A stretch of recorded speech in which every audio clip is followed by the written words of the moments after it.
doggies for tuning my channel, and I know I don't have to, but I still do it. It's a little toilet tissue here, and now what I'm trying to say here, that I just saved myself 20 pounds by removing this awesome toilet seat. Yeah, now this is quite nice, and all I did just remove these screws with a plier. So this one is broken.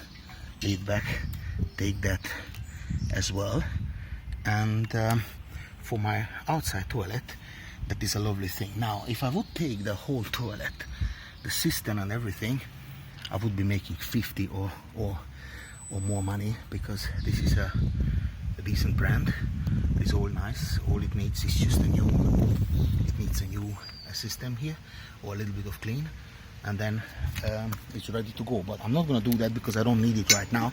I'm just saying it's very easy to find things on the street, and if you use your brains, and you are a little bit lucky as well that a wonderful man gave me a plier so I could do the job, because I forgot my pliers, then life is too easy. So thank you ever so much for everybody's contribution, because it was a combination of contribution. The man who gave me the plier, me finding the situation, someone else for a different reason. But let's not go all the way down there, because it's just a toilet seat, isn't it? Doggies for tuning my channel, like, share, comment, and of course, I don't want